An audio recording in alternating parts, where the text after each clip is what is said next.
موسیٰ علیہ السلام آ گئے سمندر کے کنارے،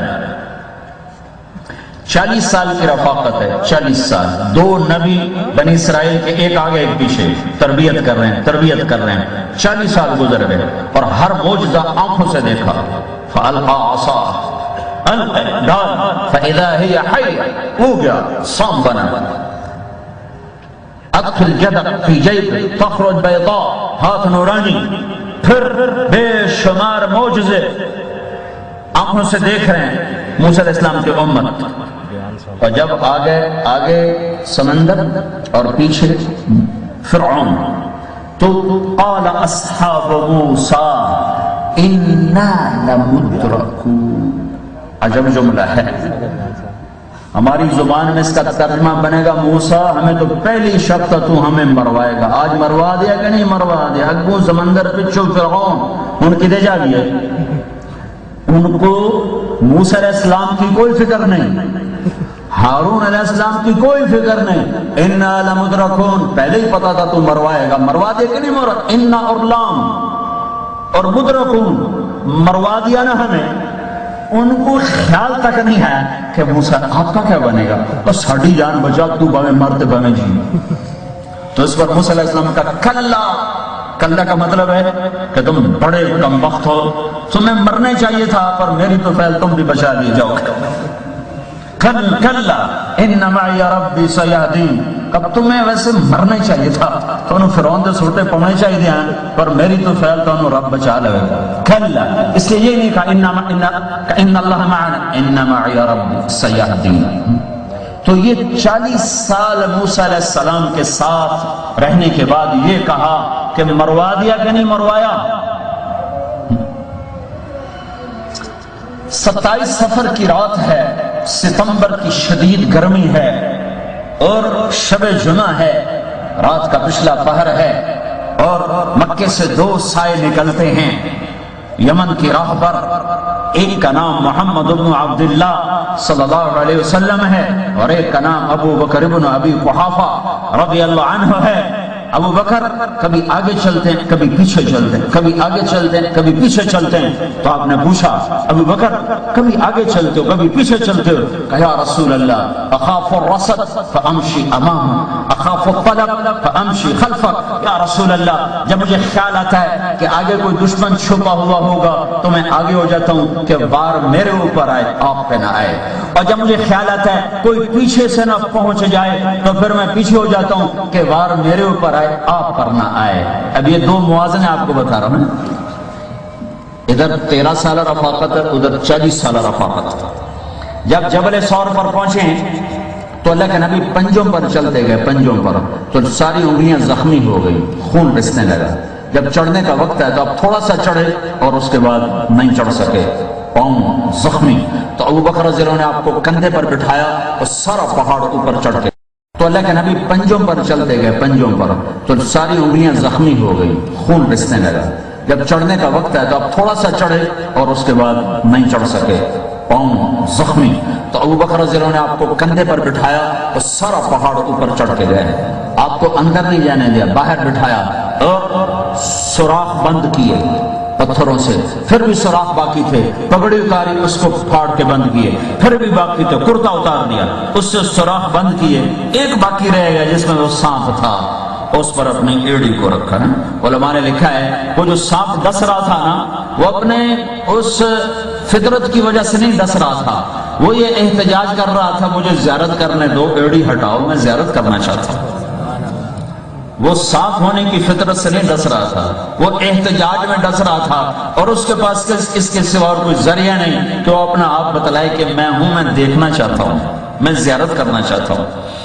تو اللہ کے نبی اندر آئے، کہا یا رسول اللہ اندر آئیے، آپ اندر آئے، اندھیرا گہرا، اندازہ نہیں ہوا کہ ابو بکر کرتا پگڑی نہیں ہے، تھوڑی سی سفیدی آئی تو کیا دیکھا، نہ کرتا نہ پگڑی، ابو بکر کرتا پگڑی، اشارہ ہے یا رسول اللہ یہ سوراخ سے مجھے ڈر لگا کوئی چیز تکلیف نہ پہنچائے تو میں نے ان کو بند کر دیا۔ تو اللہ کے نبی کی آنکھوں میں آنسو آئے کہ اے اللہ میں ابو بکر سے راضی ہوں، تو بھی اس سے راضی ہو جائے۔ اور اسے جنت میں میرا ساتھی بنا دے، اور اسے جنت میں میرا ساتھی بنا دے۔ فوراً جبریل آیا کہ یا رسول اللہ تعالیٰ فرما رہے ہیں میں ابو بکر سے راضی ہوں اور اسے جنت میں آپ کا ساتھی بناتا ہوں۔ آپ کھوجی کے پیچھے چلتے چلتے قریش مکہ پہنچ گئے۔ اللہ نے ان کے آنے سے پہلے ایک بیل کو اگایا جو کہ بہت بڑا اس کا منہ ہے، وہ بیل نے یوں شاخیں پھیلائیں، اس میں اللہ نے مکڑیوں کو بھیجا، مکڑیوں نے جالے تان دی، جالے۔ تو جب وہ وہاں پہنچے تو کھوجی نے کہا یہاں نشان ختم۔ تو امیہ بن خلف نے کہا یہ جالا نہیں دیکھ رہے ہو، یہ تو محمد کی پیدائش سے پہلے کا لگا ہوا، کہاں لے کے آ گئے ہو؟ کہا مجھے نہیں پتا، نشان یہی ہے۔ اب یہ گفتگو ہو رہی، اب اللہ ایک جملہ اتارتا ہے، اِنَّا لَمُدْرَكُونَ بھی آپ کو سنا ہے، اِنَّا لَمُدْرَكُونَ، موسیٰ مروایا کہ نہیں مروایا؟ پہلے ہی ہمیں پتا تھا۔ اور اب ایک اور جملہ آ رہا ہے، کیا آ رہا ہے؟ لا تحزن اذ يقول لصاحبه لا تحزن ان اللہ معانا، ان اللہ معانا لا تحزن۔ ابو بکر کو اپنا غم بھول گیا، اپنا فکر بھول گیا اور اللہ کے نبی کا غم لگ گیا، اس کی وجہ سے لفظ آیا لا تحزن۔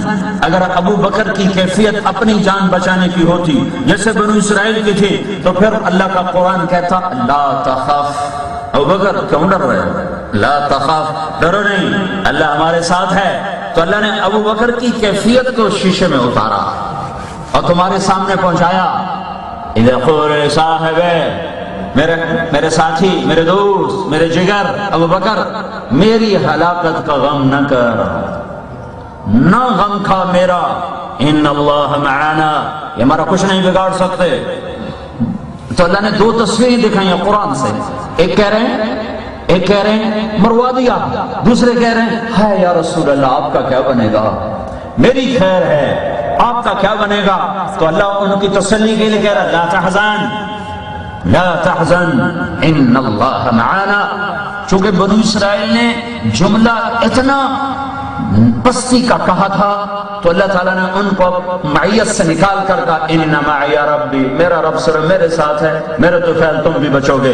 اور ابو بکر اتنی بلندی پر بول رہے تھے کہ اللہ نے اپنی رحمت میں ان کو بھی سمیٹا کہ تیرے ساتھ بھی رب ہے اور میرے ساتھ بھی رب ہے، ہم دونوں کے ساتھ ہمارا اللہ ہے، کچھ نہیں ہوگا۔ وہیں بیٹھ کر امیہ نے پیشاب کرنا شروع کر دیا اندر منہ کر کے، تو آپ نے مسکرا کر کہا دیکھو یہ پیشاب کر رہا ہے، ہم ان کو نظر آ رہے، ہمارے اور ان کے درمیان اللہ حائل ہو چکا ہے۔ ایک اور واقعہ، موسیٰ علیہ السلام پار ہوئے، وہ کہنے لگے پہلے آنکھوں سے دکھاؤ کہ فرعون مر گیا ہے تب ہم مانیں گے۔ تو ایک موج نے فرعون کو اچھالا اور کنارے پہ پھینک دیا کہ وہ دیکھو مرا پڑا، کہنے ہاں اب ٹھیک ہے۔ یہ اتنی بڑی نشانیاں دیکھنے کے بعد تھوڑا سا آگے چلے ہیں تو ایک جگہ دیکھا کچھ لوگ پتھر کی پوجا کر رہے ہیں، تو موسیٰ علیہ السلام سے کہنے لگے موسیٰ اجعل لنا الہا کما لہم آلہہ، ایو جہد خدا سانو ہی لے دے، دل کر دیتا انہوں سجدہ کریے، ان کا انکم قوم تجہلون، تسی کھلیاں دے لے بے وقوف ہو، اتنی رب کی قدرتوں کو دیکھنے کے بعد کہہ رہے ہو کہ یہ پتھر جیسا خدا لے کر دو۔ موسیٰ بھی زندہ، ہارون بھی زندہ، میرے نبی بھی اللہ نے موت کو طاری کر دیا اور اللہ تعالیٰ نے ان کو اٹھا دیا۔ اور عمر نے تلوار نکالی جو کہے گا میرا نبی فوت میں قتل کروں گا۔ ہاں ابو بکر آئے بنت خارجہ سے دوڑتے ہوئے، گھوڑے سے چھلانگ لگائی، پیر کا دن، گرم دوپہر، 12 ربیع الاول 7 جون 632 عیسوی اور 11 ہجری، اور دوپہر گرم، اور آ کر چہرے سے کپڑا ہٹایا اور ماتھوں کو چوما اور گرم آنسو ٹپکے کا واہ صفیہ، واہ خلیلہ، واہ نبیہ، ہائے آج میرا دوست گیا، میرا نبی گیا، میرا حبیب گیا۔ لا یجمع اللہ علیک الموتتین عبدا، اے میرے حبیب بس یہ ایک ہی موت ہے، اب قبر میں روح ڈال کے پھر روح نکالنے والی موت اللہ آپ پہ کبھی نہیں لائے گا۔ آپ کو بس ایک ہی موت ہے، دوسری نہیں ہے۔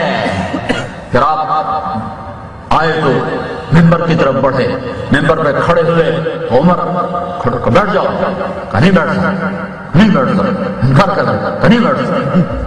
آپ نے کہا یا ایھا الناس من کان یعبد محمدا فإن محمدا قد مات ومن كان يعبد الله فإن الله حي لا يموت وما محمد إلا رسول قد خلت من قبله الرسل أفإن مات أو قتل انقلبتم على أعقابكم إنك ميت وإنهم ميتون۔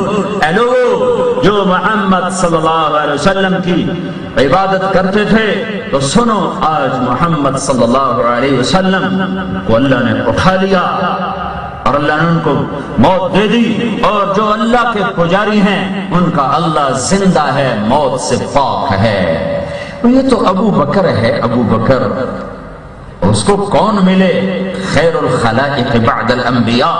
ابن القیم نے ایک روایت نقل کی ہے، ان اللہ یتجلی للناس عامۃ ولابی بکر خاصۃ، اللہ جنت والوں کو دیدار عام کرائے گا اور ابو بکر کو دیدار خاص کرائے گا۔